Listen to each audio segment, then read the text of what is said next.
Alright, so let's pick up with the Goblin Chief. We take off right where we ended with River of Furies. You can see the same river in the background. You can go ahead and regenerate. I'm going to leave this save intact. It's good to have some at the start of a level that you can easily come back to if you need to. Now, unlike the Manditraki bosses, that if you shoot them you just get a puff of smoke and you have to drop things on them like we did with the Warrior, the Goblin Chief we can actually hit. So he's just going to be a big goblin, interesting graphic, and we just have to hit him enough times, I guess. We'll probably have to use our health potion. So he has this jump attack. I'll show you what it looks like.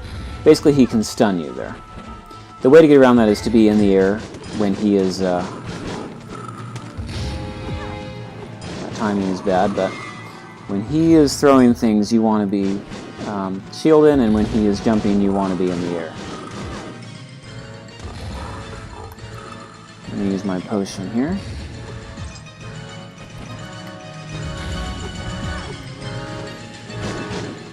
Need to be getting more damage on this guy.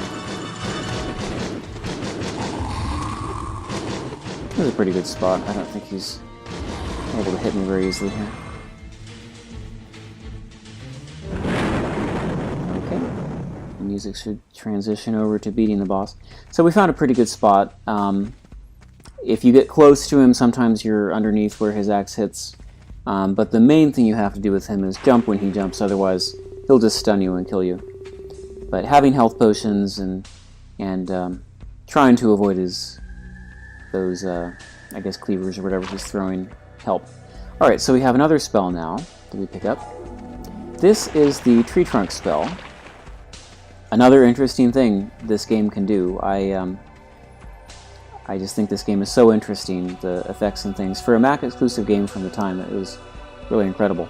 This spell can build on top of itself. So if I just shoot a few trunks, you can build on top of them. So the idea is I can just put a couple of these down, jump up on them, and then I can jump higher from there. But there's actually another little bug or secret with this spell that you can use. There's a lot of them in the game because it just does so much. It's very easy to find these things. If you shoot a bunch of these, you can actually just kind of walk into them, and they'll be treated as levels that you can jump on. So you can actually make them go about as tall as you want to. So there's a secret area up here. We have a heart. We're going to get more health, which is great because I'm noticing the lack of health. Let's go ahead and regenerate here. And there should be a save and exit overhead. So I just always put a bunch of these. I run into them. There we go. Let's go ahead and get all of these, and then we'll use the save. So this is level 8. Alright. And that is the Goblin Chief boss.